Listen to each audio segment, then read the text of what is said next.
Right. All right. Um, oh, didn't actually. There we go. Cool. All right. So we are doing part three today.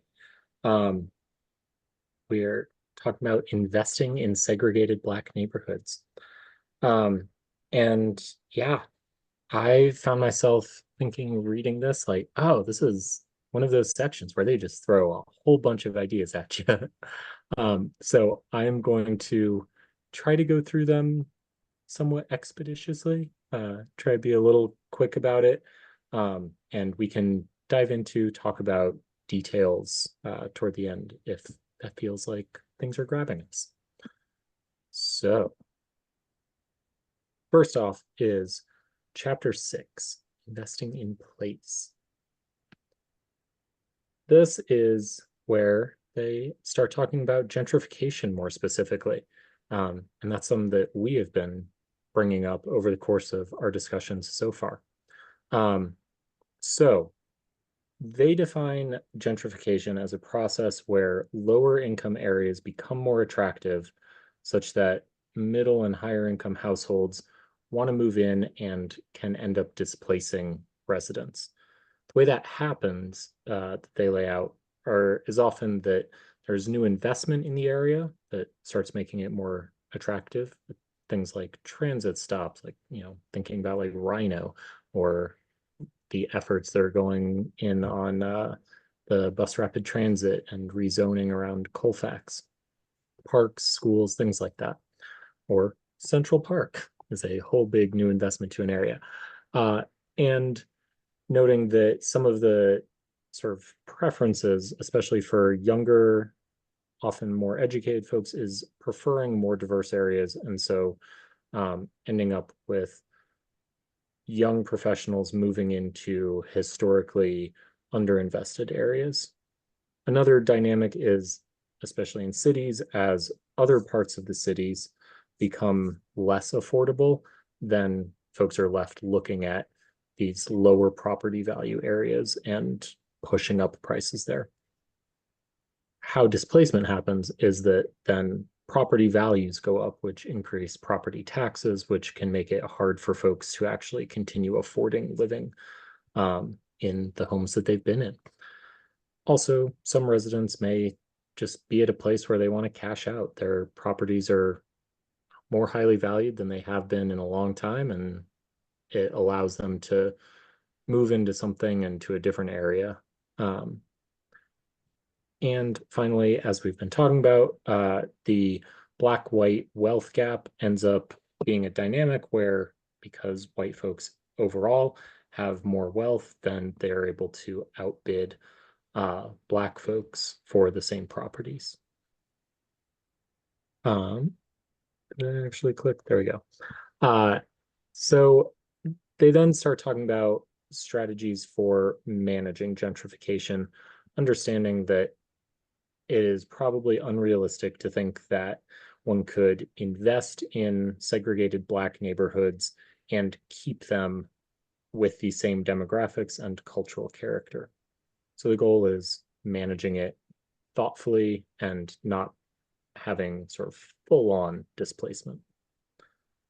One approach they talk about is essentially just, if you're going to be a gentrifier, be conscientious about it.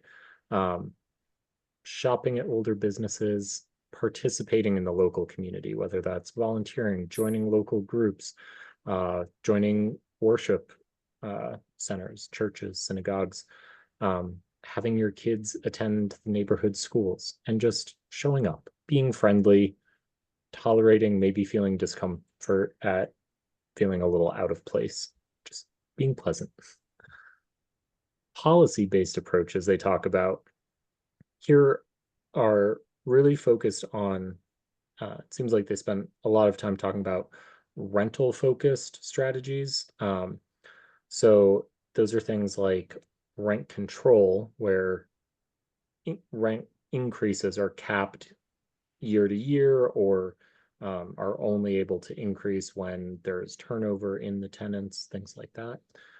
Eviction controls, like only allowing evictions for just cause, and supporting tenant right to counsel, since most evictions happen with landlords represented by attorneys and tenants not represented if they're there at all.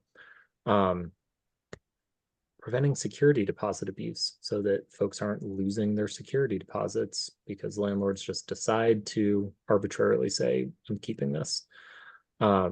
Limiting how rental buildings are sold or converted to condos, and freezing property assessments for landlords. Assessments are some that will come up a handful of slides. But the idea there is to sort of facilitate keeping rents stable for tenants, even as property values may increase. The bottom two here are essentially about trying to reduce the penalties on justice involved individuals trying to rent.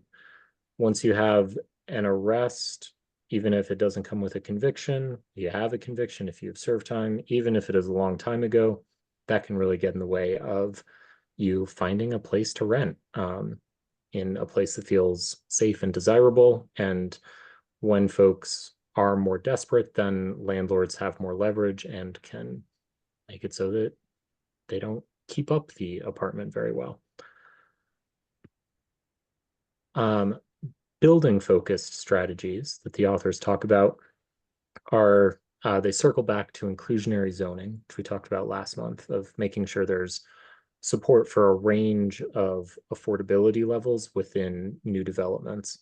Then they talk also about community land trusts, where the trust purchases the actual land that the property is on, and maintains ownership of that, but then sells the house on that land. And because they're just selling the house and not the land itself, that makes it necessarily more affordable for lower income folks.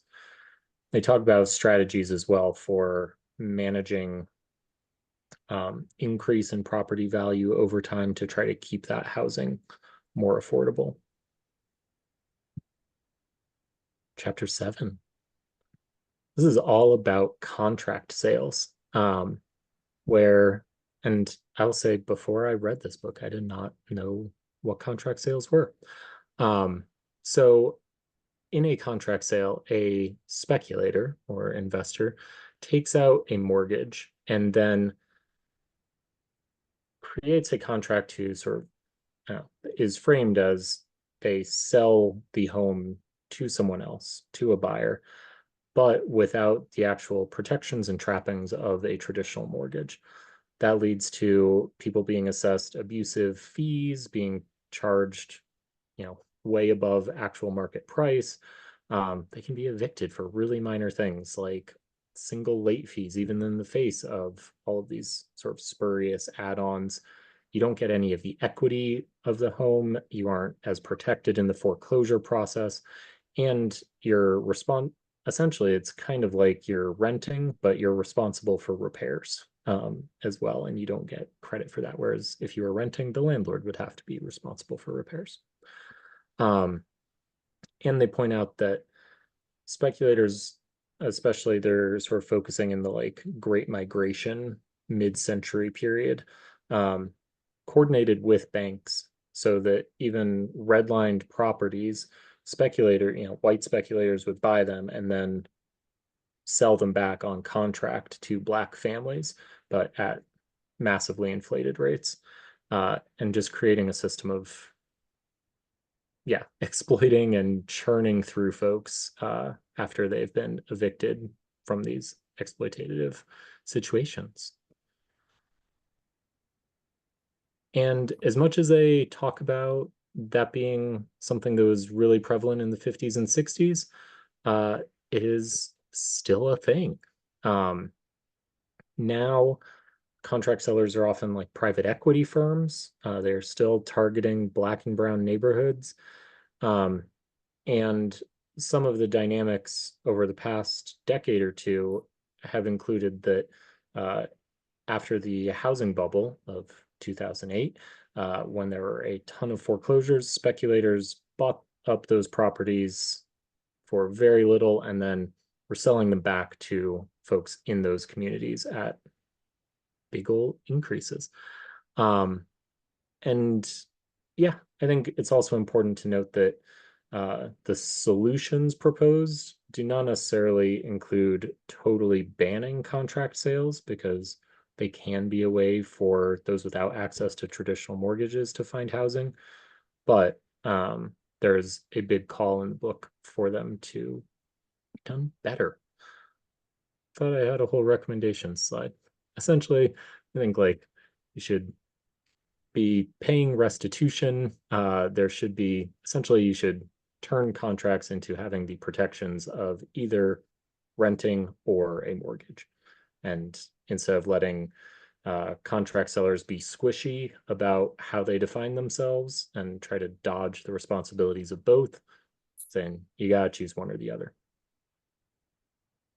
So even how a house is valued ends up with disparate impacts and disadvantage for African Americans. They talk about two processes of valuing homes here. One is assessments, which is how much the government, your municipality, thinks your house is worth. And that's the basis for how much you get charged for property tax. It's a local government official that does that. Appraisals is how much a bank thinks that your house is worth. And that's relevant when you're trying to get a mortgage or refinance. So that's a private individual hired by the bank to come out and do that. As I was reading this section, I know, I feel like I read the words assessment and appraisal so many times that they started losing meaning for me. So define them. So with assessments, African American homes tend to be over assessed. So like $100,000 home, that's the sale price, so the true price of it, what someone's willing to pay, might be assessed at 150,000. It's an example they gave, and so you're paying 50,000, paying taxes on an extra $50,000 that you shouldn't. And the inverse is true for more predominantly white families who have homes with higher values. So they give the example that like $1 million home might be assessed at 650,000.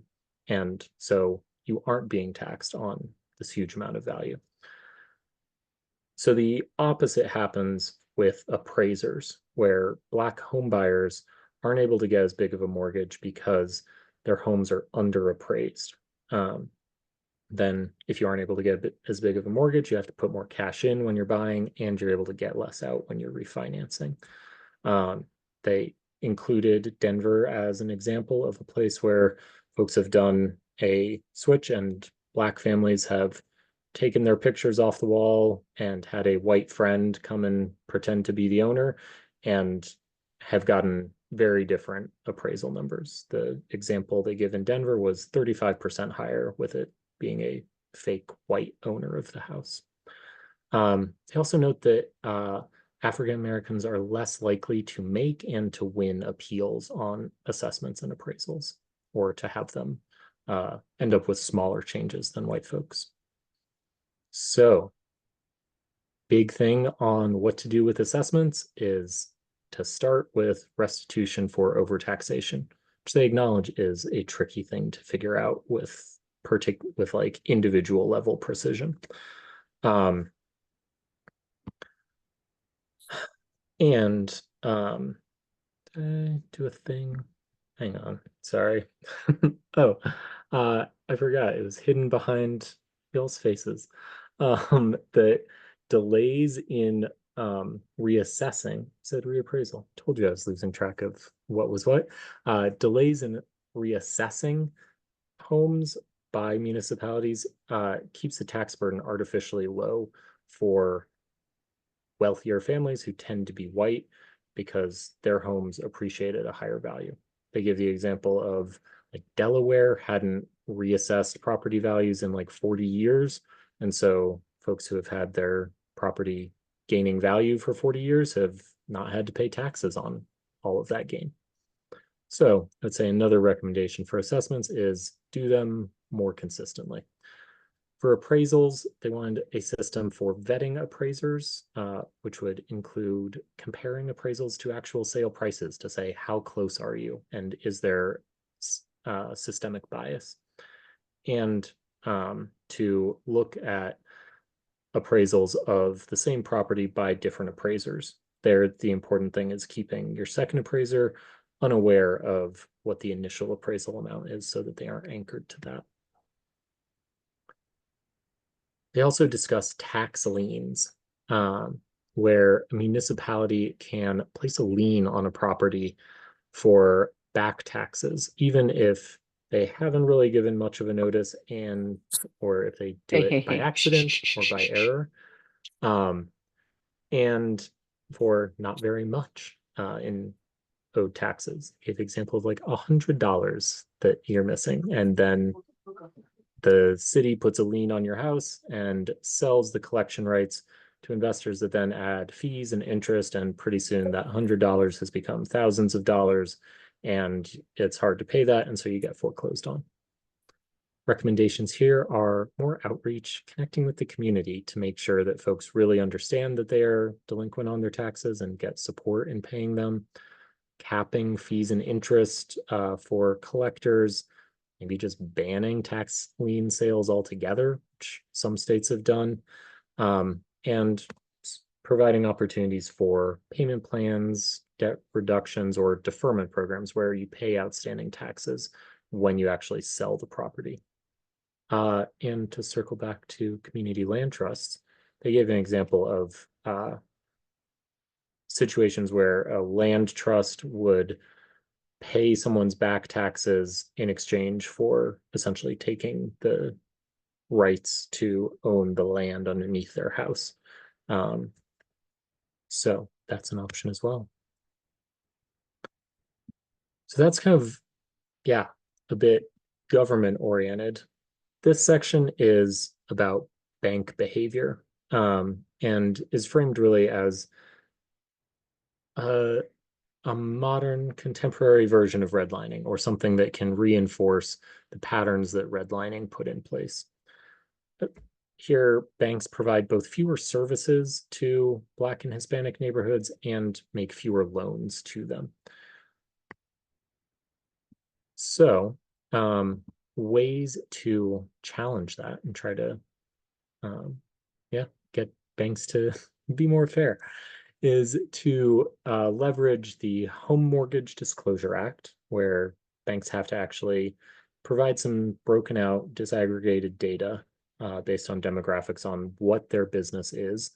There's a new law they mentioned that requires race disaggregated data on small business lending, and to use the Community Reinvestment Act that requires banks to invest in neighborhoods that have been underserved by the financial industry.